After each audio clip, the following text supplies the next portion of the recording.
So, all right, we're gonna take a turn here, and Shift gears. I remember thinking when we were like launching, Inspirecast, because we care about people going into ministry.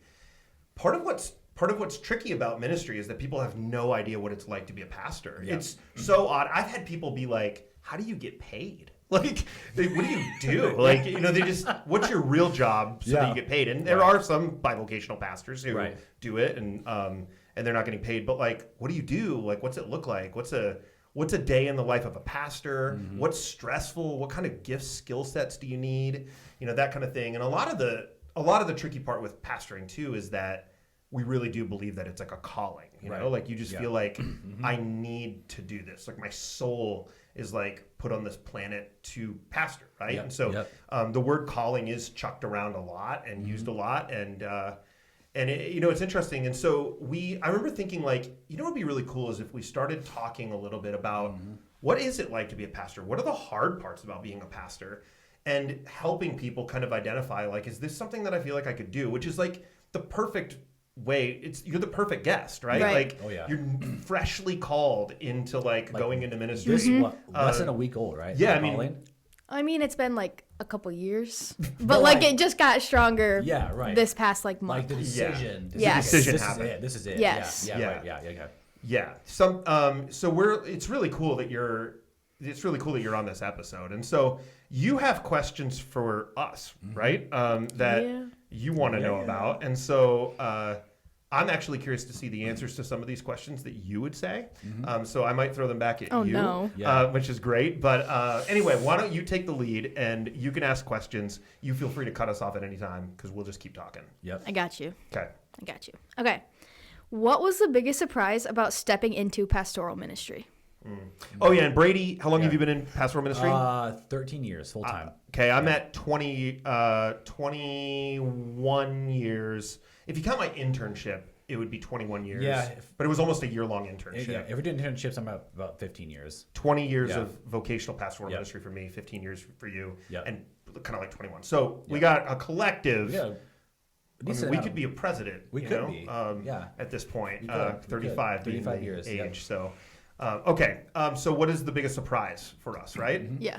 Yeah. You got it? You got one? I'm trying to think through that real quick. Yeah, like my biggest surprise stepping into pastoral ministry. I think for me, like the one thing that did this kind of caught me off guard going into pastoral ministry was just thinking through and being like confronted with like the amount of people time you have. Oh, sure. Yeah, cause for me, I think about pastoral ministry. Like I'm gonna be like in my office studying the Bible, prepping sermons, prepping lessons, and it's like I do like some care.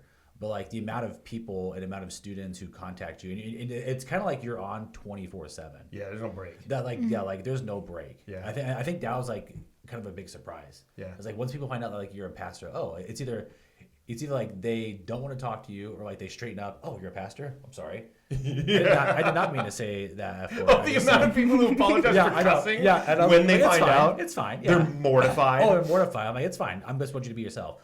But also just like the number of times where like it's 2:00 in the morning, like I'll get a text message like from a student. Yeah. Hey, I'm going through something. And it's like I was not 100% prepped for that. Yeah. Going into ministry, and like it's great and it's cool that you have like that students or people trust you enough to like reach out to you.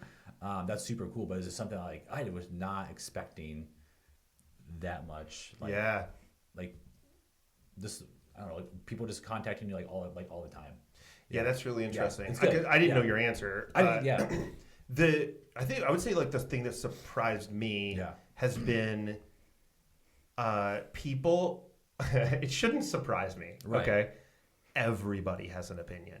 Oh yeah, everybody has an opinion. Yeah, and when it comes to like church, there's a lot. You want ownership with people who come to church and stuff, but nobody is afraid to share their opinion, and it is intense. Like they're not afraid to let you know. No, not afraid at all. And I don't mean to say that like in like a victim kind of mindset thing. Like welcome to ministry where everybody's mad and it's relentless. You know what I mean? Like that's basically what we just said. And so you almost have to be like a little bit like just you have to be a bit prepared for that. Yep. And agreed. You have to realize that people aren't mad necessarily at you, but they are. I think people's intensity surprised me.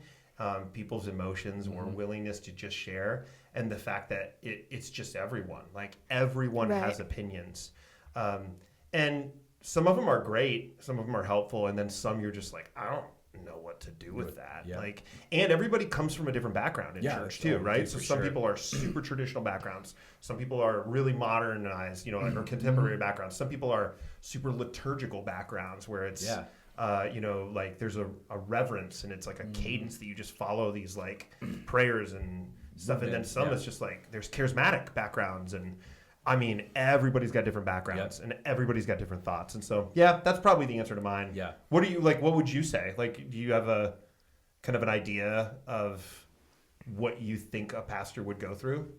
Not really. I don't know. Yeah. Yeah. How does that, how does that Yeah. sound to you? Like, is that overwhelming to hear that? Or are you like, oh, I can handle that? Like with Brady, it was that people contact you all the time. It Yeah. just would make me feel like so, I guess, like warm inside, that knowing that people can trust you enough to come to you about things at Yeah. any time of the day. Yeah. Wow. That's But- amazing. People's opinions don't really scare me. Yeah. Yeah, okay. So You're not a people pleaser? I can be sometimes depending on what it is. Yeah. Okay. Yeah. That's fair. Yeah. That's fair. People. I'm a naturally a people pleaser. Same here. Yeah. And Yeah. people pleasing pastors, it can be really difficult if you're Mm-hmm. a people pleaser. Yep. Yep. Yeah. Yeah. But you're right. It is like such a cool honor that people trust you enough Right. to come with you. Yeah. Come to you like with their stuff. One Yeah. of the Yeah. questions that's Yeah. on here, like Yeah. I'll talk about that a little bit more because it's super rewarding. Oh yeah, Right. for sure. Yeah. For Yeah. sure. Yeah, it's really meaningful. A lot of trust. Mm-hmm. Yeah. Trust, as you say. Trust. Oh, trust. Just trust. Trust.